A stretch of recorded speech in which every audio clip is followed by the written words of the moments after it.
तो data types का different types देखने के बाद अब हम लोग देखते हैं वेरिएबल्स। तो वेरिएबल्स क्या होता है, क्यों होता है, इसका पर्पस क्या है और वेरिएबल को कैसे डिक्लेयर करते हैं, जब वेरिएबल डिक्लेयर करते हैं तो वो काम कैसे करता है, इन सब चीज़ों को देखते हैं हम लोग अभी। तो वेरिएबल्स एक्चुअली में क्या है कि जब हम प्रोग्राम कर रहे होते हैं तो प्रोग्राम में एग्जीक्यूशन के दौरान जो वैल्यू है वो वैल्यू कहाँ पे रहता है। तो प्रोग्राम जब एग्जीक्यूट होता है उस समय वैल्यू मेमोरी में होता है और वो मेमोरी है रैम। तो प्रोग्राम के एग्जीक्यूशन के दौरान वैल्यू रैम पे होता है। अब रैम पे जब हमारा वैल्यू होगा तो वो उसको रैम को एक्चुअली में मैनेज कौन करता है, ऑपरेटिंग सिस्टम। तो रैम को मैनेज कर रहा है ऑपरेटिंग सिस्टम और वैल्यू हमारे प्रोग्राम का रैम पे है। तो वैल्यू हम रैम पे रख कैसे पाएंगे, निकालेंगे कैसे। तो वैल्यू को एक्सेस करने के लिए जो भी डेटा, जो भी वैल्यू हम यूज करना चाहते हैं प्रोग्राम में, उसको प्रोग्राम में यूज करने के लिए, रखने के लिए हम उसका एक मेमोरी क्रिएट करते हैं और वो मेमोरी क्रिएट होता है रैम पे। तो प्रोग्राम में हम उसके लिए एक मेमोरी क्रिएट करने के लिए डिक्लेरेशन करते हैं वेरिएबल का। और जब हम वेरिएबल का डिक्लेरेशन करते हैं तो हमारा कंपाइलर जो है, सी का कंपाइलर, वो ऑपरेटिंग सिस्टम को रिक्वेस्ट भेजता है कि हमें एक मेमोरी चाहिए। और वो किस टाइप का मेमोरी चाहिए, इसके लिए हम लोग यूज करते हैं डेटा टाइप्स का।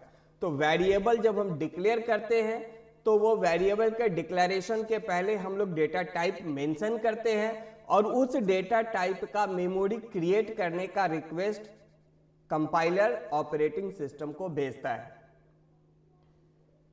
और फिर ऑपरेटिंग सिस्टम उसके लिए मेमोरी क्रिएट करता है रैम पे। अब रैम पे बहुत सारा वैल्यू है, तो हमारा वैल्यू कहाँ गया, कहाँ पे है, हम जो वैल्यू रख रहे हैं, या हमारे प्रोग्राम में ही बहुत सारा वैल्यू यूज होगा। अब हर वैल्यू को कैसे एक्सेस करेंगे कि वो रैम पे कहाँ पे, हम उसको कैसे निकालें। सपोज अगर हम कोई सॉफ्टवेयर बना रहे हैं, अब वहां पे हम किसी यूजर का एज स्टोर कर रहे हैं, तो एज हम कैसे मालूम करेंगे, कभी अगर आगे जरूरत पड़ा तो।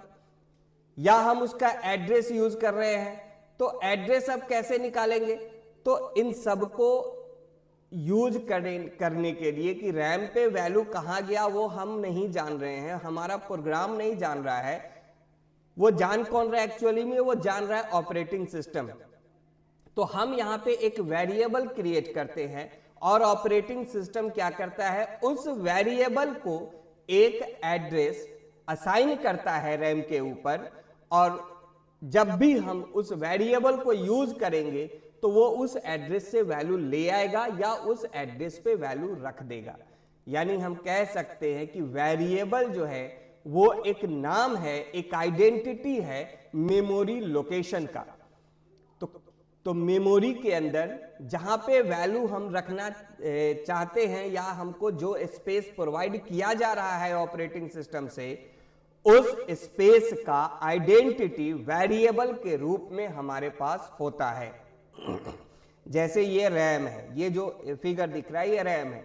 ऑपरेटिंग सिस्टम क्या करता है, रैम को लॉजिकली छोटे छोटे सेक्शंस में डिवाइड करता है और हर सेक्शन का एक नाम रखता है। तो जैसे यहां पे दिया गया हुआ है 001, तो ये पहला सेक्शन माना जाएगा रैम के ऊपर। और ये जो 001 का सेक्शन हुआ, इसमें टोटल 8 बिट मिनिमम होगा ही होगा, 8 से ज्यादा हो सकता है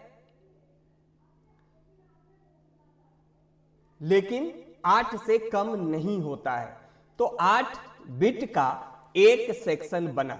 तो ऑपरेटिंग सिस्टम क्या करता है, 8 बिट का कई सेक्शंस क्रिएट करके रखा होता है रैम के ऊपर और हर सेक्शन को आइडेंटिफाई करने के लिए एक नंबर दे देता है। तो सपोज ये हमारा रैम है और ये पहले सेक्शन का नंबर दिया गया 001, दूसरे का 002, तीसरे का 003, चौथे का 004, सो ऑन, इसी तरह से ये चलता जाएगा।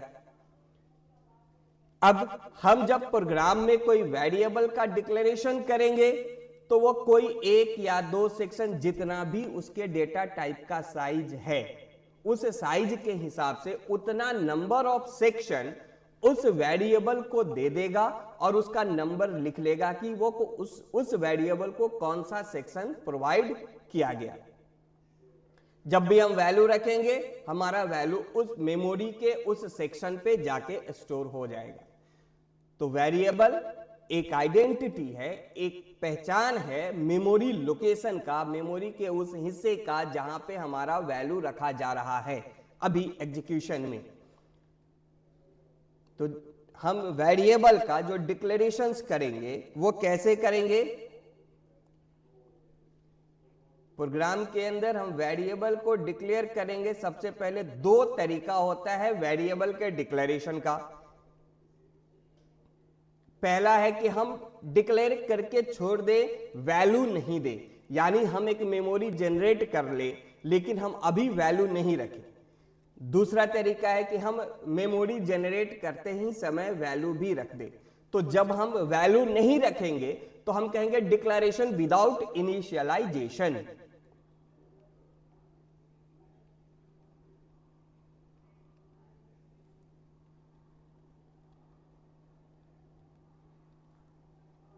इनिशियलाइजेशन मतलब किसी भी वेरिएबल में जो पहला वैल्यू रखा जाता है उसको कहते हैं इनिशियलाइजेशन। तो डिक्लेरेशन किया गया लेकिन कोई वैल्यू नहीं रखा गया। तो वेरिएबल डिक्लेयर करने के लिए सबसे पहले हमको लिखना होगा यहां पे डेटा टाइप, क्योंकि डेटा टाइप ही बताएगा कि मेमोरी कैसा बनेगा। तो data type defines the type of the memory.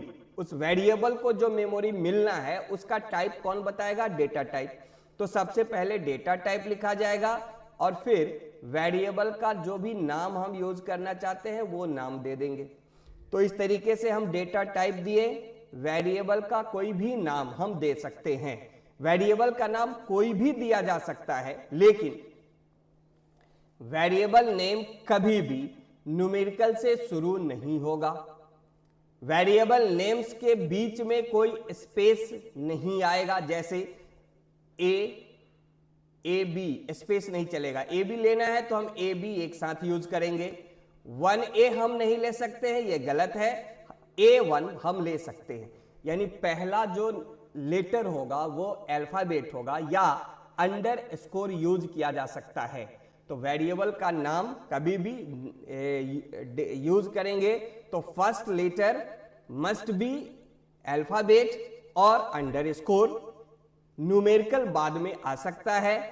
बीच में, नाम के बीच में अगर हम दो लेटर या दो वर्ड यूज कर रहे हैं नाम रखने में, तो दो वर्ड या दो लेटर के बीच में स्पेस नहीं होगा। जैसे हम रखना चाहते हैं यूजर नेम, तो यूजर नेम हम इस तरीके से नहीं रखेंगे, यहां स्पेस नहीं आएगा। स्पेस के जगह पे यहां हम अंडरस्कोर कर सकते हैं, वो चलेगा, या दोनों को एक साथ लिख लेंगे, वो चलेगा। तो डेटा टाइप देंगे, फिर वेरिएबल देंगे। तो जैसे अब हम यहां पे डेटा टाइप दिए, वेरिएबल दिए, तो जैसे यहां पे अब हम लिखे इंट, तो डेटा टाइप हुआ इंट और वेरिएबल हम दिए x। तो x एक वेरिएबल है जो इंटीजर टाइप का है, इसका एक मेमोरी जनरेट होगा रैम के ऊपर। अब ये रिक्वेस्ट ऑपरेटिंग सिस्टम भेजेगा, एक कंपाइलर भेजेगा ऑपरेटिंग सिस्टम के पास कि एक मेमोरी क्रिएट करना है इंटीजर टाइप का, यानी 2 बाइट का। तो मान लो ये रैम पे ये मेमोरी ऑपरेटिंग सिस्टम क्या किया, रैम पे x को एक मेमोरी दिया और उस मेमोरी का लोकेशन है 001 और 002। तो रैम पे x को एक मेमोरी मिला 001 और 002। ये इंफॉर्मेशन ऑपरेटिंग सिस्टम अपने पास रख लिया कि x को जो मेमोरी दिया गया वो मेमोरी कौन सा है, 001 एंड 002। लेकिन उस मेमोरी में अभी कोई वैल्यू नहीं है। तो ये एक टाइप है डिक्लेरेशन करने का वेरिएबल का। दूसरा टाइप क्या होता है कि हम डिक्लेरेशन के साथ वैल्यू भी असाइन कर ले। तो अभी x में कोई वैल्यू नहीं है, तो x का मेमोरी तो है बट उस मेमोरी में कोई वैल्यू नहीं दिया गया है।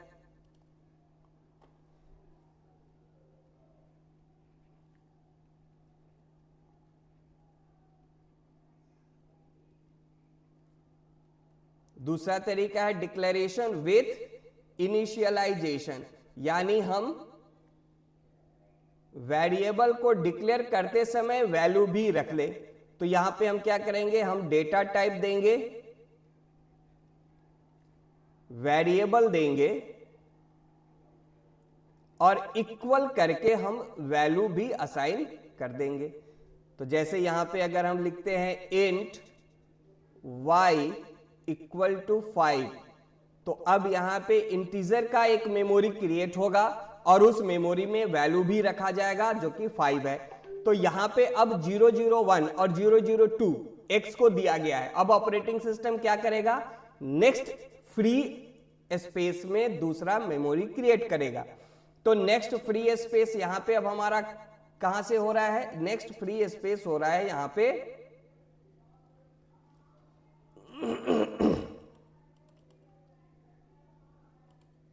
नेक्स्ट फ्री स्पेस यहां पे हमारे पास आ रहा है 003 से। तो 003 से ऑपरेटिंग सिस्टम क्या करेगा, मेमोरी जनरेट करने का काम करेगा। अब वो कैसे देखता है कि खाली कहां से, ऑपरेटिंग सिस्टम इसको चेक करने का भी मेथडोलॉजीज यूज करता है कि कहां से खाली है, वो आगे हम बताएंगे। तो ये खाली स्पेस कहां से है, 003 से। तो ये लोकेशन y को दिया जाएगा और ये इंफॉर्मेशन भी ऑपरेटिंग सिस्टम रख लेगा कि 003 और 004 ये दो फ्रेम y को दिया गया। अब 8 बिट का ये भी मेमोरी है और इसमें हम लोगों ने वैल्यू रख दिया है।